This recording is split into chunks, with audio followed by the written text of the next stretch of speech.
जय हिंद दोस्तों। Welcome to Atul classes. मेरा नाम है अतुल श्रीवास्तव और मैं हूँ commerce and English educator and career coach. मैं आपको आज इंग्लिश के फोर्थ लेसन को लेकर आया हूँ आपके लिए, और मैं fourth lesson and five lesson आज दोनों ही कवर करूँगा अपने लेसन्स में। फोर्थ लेसन में हम लोग पढ़ेंगे types of pronoun and fifth lesson में हम लोग पढ़ेंगे आज types of verb. Lesson number 3 हमने नाउन पहले ही पढ़ लिया है। अगर आपने हमारा पिछला वीडियो नहीं देखा है तो आप जाकर उसे देख लें। और आज हम लोग पढ़ेंगे सबसे पहले टाइप्स ऑफ प्रोनाउन। आइए टाइप्स ऑफ प्रोनाउन पे बात करते हैं। टाइप्स ऑफ प्रोनाउन, सबसे पहले हम लोग जानते हैं कि प्रोनाउन के कितने प्रकार होते हैं। जर्नली यहाँ पर गलत टाइप हो गया है। मेन जो टाइप्स हैं प्रोनाउन के वैसे कुछ लोग 6 कहते हैं, बट जो ज़्यादातर कंप्लीट टाइप्स हैं प्रोनाउन के वो हैं 9, जिसमें नंबर 1 है पर्सनल प्रोनाउन, नंबर 2 है definite pronoun, number 3 indefinite pronoun, number 4 relative pronoun and number 5 interrogative pronoun, number 6 आपका reflexive pronoun, 7 possessive pronoun, emphatic pronoun और रेसिप्रोकल प्रोनाउन। आइए एक एक करके इन प्रोनाउन के बारे में जानते हैं। सबसे पहला आपका टॉपिक है personal pronoun. Personal pronoun is very important topic. Personal pronoun is the topic which will definitely come while you are preparing direct and indirect speech. जब आप डायरेक्ट इनडायरेक्ट स्पीच बनाएंगे उस समय भी आपको पर्सनल प्रोनाउन देखने को मिलेगा। तो इस समय आपको इस प्रोनाउन को, पर्सनल प्रोनाउन को बहुत अच्छे से आपको समझना होगा। पर्सनल प्रोनाउन, पर्सनल प्रोनाउन कहता है the word which indicate speaker, listener, any other man और women is called personal pronoun. Example, I was learning my lesson, जिसमें आई है वो पर्सनल प्रोनाउन है। When did you go there, ये भी you इसमें जो है वो पर्सनल प्रोनाउन है। He did not come here today, he इसमें पर्सनल प्रोनाउन है। अब पर्सनल प्रोनाउन को 3 कैटेगरीज में डिवाइड किया गया है। Personal pronoun has divided into 3 categories, 3 parts. Number 1 first person, number 2 second person, number 3 third person. First person, it is a speaker who tells about himself. First person का pronoun वो pronoun होता है जो speaker के बारे में बताता है कि सेंटेंस में जो कुछ बोल रहा है या कर रहा है, that is first person, like I, we, us, my, etc.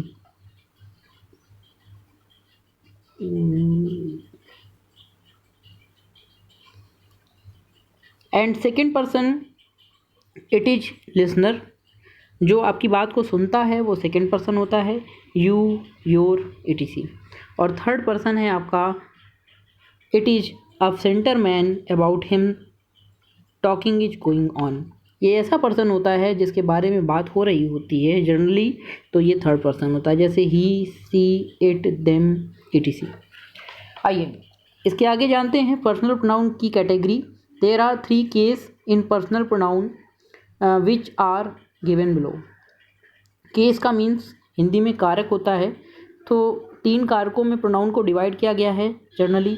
Personal pronoun में पहले देखिए फर्स्ट पर्सन, सेकेंड पर्सन और थर्ड पर्सन, जिसमें नॉमिनेटिव केस, पजेसिव केस और ऑब्जेक्टिव केस। फर्स्ट पर्सन का प्रोनाउन हमारे 2 हैं, आई और वी। तो आई का नॉमिनेटिव केस आई होता है, पजेसिव केस माई होता है, ऑब्जेक्टिव केस मी होता है। अच्छा, फिर फर्स्ट पर्सन में आता है आपका वी। बी में पजेसिव केस आपका अवर है और ऑब्जेक्टिव केस अस है। उसी तरह सेकेंड पर्सन में यू है, योर है, यू है। इसी तरह थर्ड पर्सन ही, हिज, हिम, सी, हर। थर्ड पर्सन में दे भी आता है और इट भी आता है, they, there, them, it, its, it. अब बात करते हैं definite pronoun. Number 2 definite pronoun. Definite pronoun को डिमॉन्स्ट्रेटिव प्रोनाउन के नाम से भी जानते हैं हम लोग। The word which suggest noun and used in the place of noun, ऐसे वर्ड जो नाउन को सजेस्ट करते हैं और नाउन के स्थान पर प्रयोग किए जाते हैं डेफिनेट या डिमॉन्स्ट्रेटिव प्रोनाउन कहते हैं। जैसे दीज आर माई बुक्स, या our player are more disciplined than those of the other team. तो ये हमारे डेफिनेट प्रोनाउन हो गए जो इंडिकेट कर रहे हैं। दीज और दोज ऐसे वर्ड हैं जो सजेस्ट करते हैं नाउन को या इंडिकेट करते हैं। तो हम सजेस्ट की जगह इंडिकेट वर्ड भी लगा सकते हैं। अपने नोट्स में आप सजेस्ट की जगह यहाँ पर इंडिकेट लिख सकते हैं। आइए इनडेफिनेट प्रोनाउन। इनडेफिनेट प्रोनाउन को डिस्ट्रीब्यूटिव प्रोनाउन के नाम से भी जानते हैं हम लोग। The word which suggest indefinite person or thing is called indefinite pronoun। जैसे they say that all politicians are liar, all politicians are liar, मतलब सभी, वे कहते हैं कि सभी राजनेता झूठे हैं।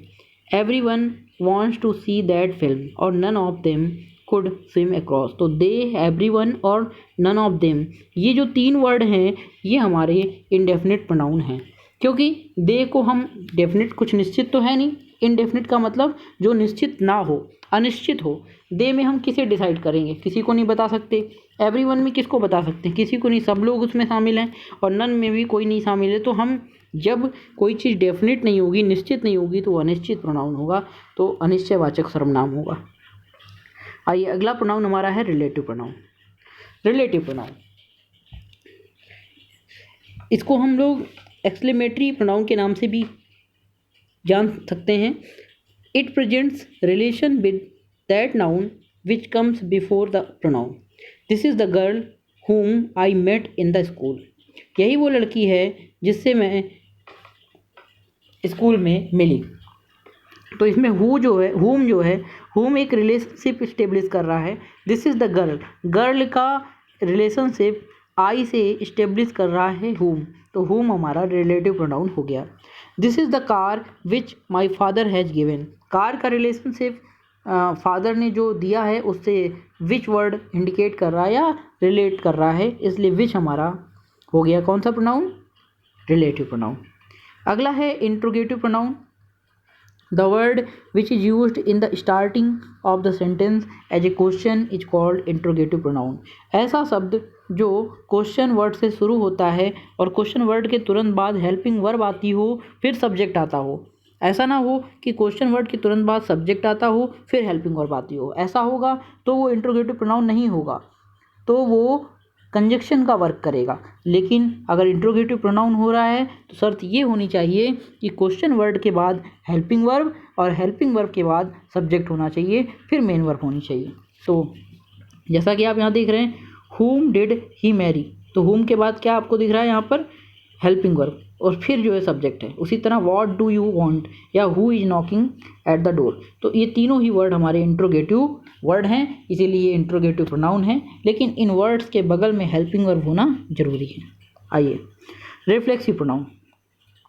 Reflexive pronoun when the word self और selves is added respectively my, your, him, her, our, your, them.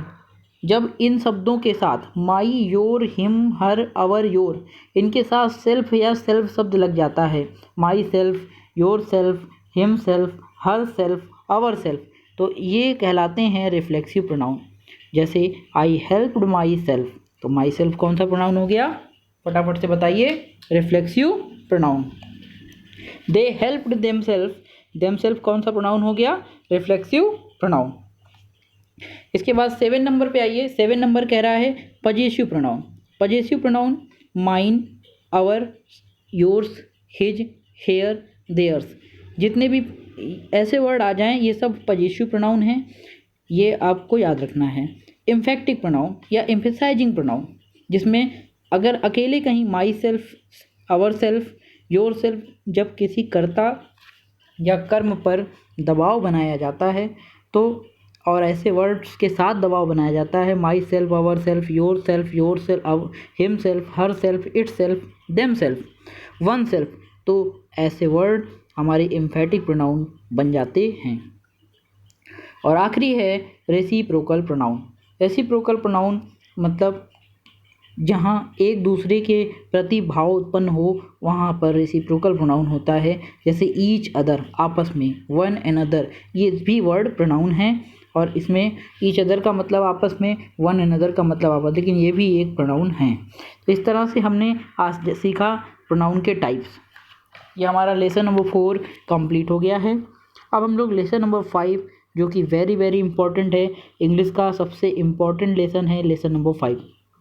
इसे आपको ध्यान से देखना है और अपने नोट्स बनाने, एक कॉपी एक पेन ले लीजिए और अपने हाथों से नोट्स बनाइए, अपने हाथ से लिखिए, अपने खुद के नोट्स नोटबुक तैयार करिए, अपनी एक बुक ऐसी तैयार करिए जिसे आप देखने के बाद आपको खुद लगे कि हाँ आपने कुछ इंग्लिश में सीखा है, समझा है, आपको एक एक चीज़ सिस्टम से आती है। ये आप सभी बहुत टैलेंटेड हैं, आप सभी बहुत यूनिक हैं, आप सब लोग इंग्लिश सीख सकते हैं और बहुत आसानी से सीख सकते हैं। आइए अगला टॉपिक हमारा है टाइप्स ऑफ वर्ब। बहुत इम्पॉर्टेंट टॉपिक है, इस टॉपिक को आपको बहुत ध्यान से सीखना होगा। अगर आप आगे चलकर छोटे क्लास के बच्चों को, हाई स्कूल तक के बच्चों को इंग्लिश पढ़ाना भी चाहते हैं तो आपको ये सब टॉपिक पता होना चाहिए, ये सब आना चाहिए। आप हमारे वीडियोस को देखकर अपने नोट्स तैयार करिए और अगर आप कहीं टीचिंग करना चाहते हैं तो आप टीचिंग भी कर सकते हैं इनकी, बस अच्छे से आपको इन टॉपिक्स को ध्यान से समझना होगा। आइए टाइप्स ऑफ वर्ब पे बात करते हैं। Generally, there are two types of verb. Number 1, finite verb. Number 2, non-finite verb. Finite verb. Finite verb, the verb which disclose the definite and systematic meaning of any verb is called finite verb. जैसे finite verb, हमारी finite verb का मतलब होता है कि निश्चित क्रियाएं, जिसमें सब कुछ निश्चित होता है, कर्ता अपने निश्चित स्थान पर हो, कर्म अपने निश्चित स्थान पर हो, वर्ब अपने निश्चित स्थान पर हो। जब ऐसी वर्ब से सेंटेंस फ्रेम किया जाता है तो ऐसी क्रियाओं को फाइनाइट वर्ब कहा जाता है। जैसे आप जर्नली अभी तक देखते चले आए हैं कि सब्जेक्ट शुरू में होता है, वर्ब बीच में होती है, ऑब्जेक्ट लास्ट में होता है, तो ऐसी क्रियाएँ फाइनाइट वर्ब में आती हैं। जैसे we are working hard for success in the examination, तो इसमें कर्ता शुरू में है, वर्किंग हार्ड बीच में है and success in the examination ये सब लास्ट में है। तो इस तरह से आपने देखा कि ये हमारी फाइनाइट वर्ब का एग्जाम्पल है। वर्ब में दूसरा टाइप है non finite verb. The verb which does not disclose the definite and systematic meaning of any verb is called non finite verb. It does not affect the subject, it deals with verb, noun, adverb, adjective in the sentence. मतलब ये कोई निश्चित नहीं है कि verb का स्थान इसमें निश्चित हो। नॉन फाइनाइट वर्ब में किसी का भी स्थान कहीं भी होता है, यहाँ किसी का भी स्थान निश्चित नहीं होता है। ऐसी क्रियाओं को नॉन फाइनाइट वर्ब के नाम से जानते हैं। आइए इस स्ट्रक्चर को बहुत ध्यान से समझते हैं। आप सभी लोग अपनी कॉपी में इस स्ट्रक्चर को बना लीजिएगा। वर्ब का स्ट्रक्चर, कोई जब आपसे पूछे कि बेटा वर्ब कितने प्रकार की होती है तो आप बताएंगे कि सर वर्ब 2 प्रकार की होती है, प्राइमरी वर्ब और सेकेंडरी वर्ब। प्राइमरी वर्ब हमारी 2 प्रकार की होती है, एक प्राइमरी ऑक्सिलरी और एक मॉडल ऑक्सिलरी। तो प्राइमरी ऑक्सिलरी में हमारा is, am, are, was, were, has, have, had, do, etc आता है, ये सब आते हैं। और मॉडल ऑक्सिलरी में may, might, can, could, would, should, ought to, ये सब हमारी मॉडल ऑक्सिलरी वर्ब होती हैं। अच्छा, फाइनाइट वर्ब में सेकेंडरी वर्ब जो है वो भी 2 प्रकार की होती है। Number 1 finite verb, number 2 non finite verb. Finite verb हमारी 3 प्रकार की होती है, ट्रांजेटिव वर्ब, इनट्रांजेटिव वर्ब और linking verb. Non finite verb भी 3 प्रकार की होती है, जिरंड, इन्फिनेटिव, पार्टिसिपल। पार्टिसिपल 3 प्रकार का होता है, प्रेजेंट पार्टिसिपल, परफेक्ट पार्टिसिपल और पास्ट पार्टिसिपल। इस तरह से ये पूरा वर्ब का हमारा स्ट्रक्चर है। इसको अच्छे से नोट कर लीजिएगा, आपको एक जगह पर ये पूरा कंप्लीट स्ट्रक्चर कहीं और नहीं मिलेगा, मेरे ही चैनल पे मिलेगा अतुल क्लासेस में। तो आप लोग इसको अच्छे से नोट कर लीजिए और समझ लीजिए, ये आपको बहुत आगे काम आएगी। आगे जब हम पढ़ाएंगे, आपको टेंस पढ़ाएंगे, स्टोरीज़ पढ़ाएंगे, तो उसमें आपको ये सब बहुत मदद करेगी, क्योंकि आप इंग्लिश बेसिक से सीख रहे हैं तो आपको ये सब चीज़ें नोट करनी पड़ेंगी। नंबर 1, अब हम लोग फाइनाइट वर्ब, क्योंकि आप लोग प्राइमरी ऑक्सिलरी और मॉडल ऑक्सिलरी के बारे में जानते हैं, तो थोड़ा हम लोग जानते हैं फाइनाइट वर्ब के अंदर ट्रांजेटिव वर्ब क्या है, इनट्रांजेटिव वर्ब क्या है और लिंकिंग वर्ब क्या है, क्योंकि ये तीनों वर्ब हमारी बहुत इंपॉर्टेंट वर्ब हैं। Transitive verb, the verb which needs object is called transitive verb. साफ साफ लिखा है कि ऐसी क्रियाएं जिन्हें ऑब्जेक्ट की आवश्यकता होती है ट्रांजेटिव वर्ब कहलाती हैं। जैसे मोहन प्ले फुटबॉल डेली, तो प्ले के बाद फुटबॉल आया ना बच्चों, ऑब्जेक्ट आया ना, तो इसलिए प्ले कौन सा वर्ब है, फटाफट से बताओ। प्ले माने होता है खेलना। वर्ब कैसे पहचानते हैं, जिन शब्दों के अंत में ना आ जाता है वो क्रिया होती हैं, जैसे खेलना, कूदना, हंसना, गाना, रोना, जाना, आना, बताना, समझाना, बैठना, पढ़ना, लिखना। जिन शब्दों के अंत में हिंदी निकालने पर ना आ जाता है ऐसे शब्दों को क्रिया कहते हैं। अब क्रिया दो प्रकार की, इसमें तीन प्रकार मेन है, ट्रांजेटिव, इंट्रांजेटिव, लिंकिंग। तो ट्रांजेटिव में ऑब्जेक्ट की आवश्यकता होती है, जैसा कि आपने देख लिया, और लिखा हुआ है पैसिव वॉइस, नोट में लिखा है passive voice is always made with transitive verb related sentence. Intransitive and other verb is not used for passive voice. याद रखिएगा, पैसिव वॉइस केवल ट्रांजेटिव वर्ब से रिलेटेड सेंटेंस का ही बनाते हैं। अच्छा, intransitive verb, the verb which needs no object is called intransitive verb. ऐसी क्रियाएं जिन्हें ऑब्जेक्ट की आवश्यकता नहीं होती है इंट्रांजेटिव वर्ब कहलाती हैं, जैसे आई रीड डेली। अब रीड के बाद क्या ऑब्जेक्ट लगाओगे, मैं पढ़ता हूँ, आप लगा सकते हो कि किताब पढ़ता हूँ, लेकिन यहाँ अगर नहीं दिया है तो आप कैसे मानोगे, यहाँ पर इसको ट्रांजेटिव ही इंट्रांजेटिव मानोगे, क्योंकि यहाँ ऑब्जेक्ट नहीं आया। अगर ऑब्जेक्ट आ जाएगा तो ये क्या होगा, इंट्रांजेटिव। अच्छा, वर्क हार्ड। अच्छा, रीड को थोड़ा कभी कभी हम लोग ट्रांजेटिव में भी मान लेते हैं और इंट्रांजेटिव में भी, लेकिन अगर ऑब्जेक्ट नहीं दिया है तो आप इसे केवल इंट्रांजेटिव मानेंगे। जैसे ही वर्क्स हार्ड, तो वर्क के बाद कैसा वर्क करता है, हार्ड वर्क करता है। तो यहाँ पे ऑब्जेक्ट नहीं है, हार्ड कोई ऑब्जेक्ट नहीं है। हार्ड तो एक, आप कह सकते हो कि हार्ड एक एडजेक्टिव का काम कर रहा है, और ऑब्जेक्ट में एडजेक्टिव नहीं होता है। तो ही वर्क्स, वो काम करता है, हार्ड वर्क, कठिन परिश्रम करता है। ऑब्जेक्ट नहीं दिया है तो फिर आप यहाँ पर इसको इंट्रांजेटिव मानेंगे। जैसे सी लाफ, वह हंसती है। अब हंसने के बाद क्या ऑब्जेक्ट लगाओगे, वह रोती है। रोने के बाद क्या ऑब्जेक्ट लगाओगे, वह खेलने के बाद लगा सकते हो। अच्छा, आपके सामने आ गया कि जैसे वह ही बात डेली, तो वह नहाता है, तो इसमें कोई ऑब्जेक्ट तो है नहीं, तो ऑब्जेक्ट आ नहीं सकता। अब तुम हंसते हो, हंसने के बाद क्या लगाओ, कुछ नहीं लगाओ। तो ऐसी क्रियाएं जिन्हें ऑब्जेक्ट की आवश्यकता नहीं होती है वो इंट्रांजेटिव वर्ब कहलाती हैं। लिंकिंग वर्ब हेल्पिंग वर्ब की तरह ही होती है। The verb which is used in simple sentence present और past is called linking verb. साफ साफ लिखा है कि प्रेजेंट और पास्ट में जो यूज होती हैं वो लिंकिंग वर्ब होती हैं। It links with its object, ये ऑब्जेक्ट से लिंक करती हैं। It is also called helping verb, जैसे is, am, are, was, were, has, have, had, will, shall, should, would, etc। जैसे he is a good boy में is हमारा linking verb है। Bhim has the power of 100 elements, has हमारा linking verb है। बात करते हैं नॉन फाइनाइट वर्ब में जीरंड की। आइए, जीरंड हमारा क्या होता है, वर्ब की फर्स्ट फॉर्म में आईएनजी लगा देने से जीरंड बन जाता है। और हमने कहा था कि नॉन फाइनाइट वर्ब में कभी भी क्रिया का स्थान निश्चित नहीं होता है। जैसे smoking is prohibited in this room, तो क्या आप धूम्रपान करना इस कमरे में निषेध है। तो इसमें देखिए वर्ब शुरू में आ गई और आईएनजी लग गई। He is fond of collecting stamp, verb बीच में आ गई।